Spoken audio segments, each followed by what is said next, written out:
Hello అండి అందరికీ welcome back to my channel. నేను మీ జ్యోతి. ఈరోజు అద్రిపోయే టిఫిన్ రెసిపీ ఉగ్గాని ఎలా చేయాలో ఏంటో చూసేద్దాం. ముందుగా అయితే మా ఛానల్ని ఎవరైనా ఫస్ట్ టైం చూస్తుంటే ప్లీజ్ గాయ్స్ లైక్ చేసి పక్కనున్న బెల్ ఐకాన్ని ప్రెస్ చేయండి. నేను ఇప్పుడు వీడియోస్ పెట్టిన నోటిఫికేషన్ వస్తుంది. ముందుగా అయితే కావాల్సిన పదార్థాలు ఉల్లిగడ్డ, పచ్చిమిరపకాయ, కరివేపాకు అండ్ పల్లీలు. మీరు టమాటాని కూడా యాడ్ చేయండి. ఇక్కడైతే టమాటా పిల్లలు తినారని నేను స్కిప్ చేశాను. టమాటా యాడ్ చేయండి, చాలా బాగుంటుంది.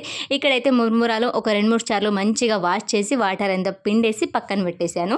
అండ్ ఇక్కడ స్టవ్ మీద బ్యాండీ పెట్టి బ్యాండీలో 2 టేబుల్ స్పూన్ ఆయిల్ వేసుకుని ఆయిల్ హీట్ అయిన తర్వాత జీలకర్ర, ఆవాలు, పల్లీలు, ఉల్లిగడ్డ, పచ్చిమిరపకాయ, కరివేపాకు వేసుకొని మంచిగా ఆయిల్లో ఫ్రై అవ్వనివ్వాలి. మన దగ్గర టైం లేదు, కడుపు నిండుగా తినాలి అనిపించినప్పుడు ఒక్కసారి ఈ రెసిపీ చేసుకోండి.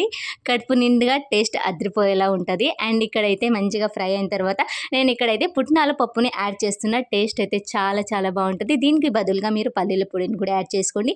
కొంచెం అరకబరకగా పుట్నాల పప్పు మిక్సీ పట్టేసి మనం ఇందాక మురుమురల దాంట్లో యాడ్ చేసి కలిపేసి పక్కన పెట్టేసాలి. ఇక్కడ గోల్డెన్ కలర్ వచ్చిన తర్వాత తగినంత ఉప్పు, చిటికెడంత పసుపు, గరం మసాలా, ధనియాల పౌడర్ వేసుకొని మీకు కారం కావాలంటే ఇంకొంచెం వేసుకోండి స్పైసీనెస్ కోసం. మా పిల్లలు తినారని నేను కారం అయితే యాడ్ చేయట్లేదు. మొత్తం ఒకసారి కలిపేసి దీని కాంబినేషన్లో సాంబార్ కానీ అండ్ టమాటా రస కానీ ఉంటే టేస్ట్ అయితే మామూలుగా ఉండదు. డెఫినెట్గా ట్రై చేయండి. మీకు ఎలా అనిపించిందో కామెంట్ బాక్స్లో కామెంట్ చేయండి. బాయ్ గాయ్స్, మళ్ళీ కలుద్దాం.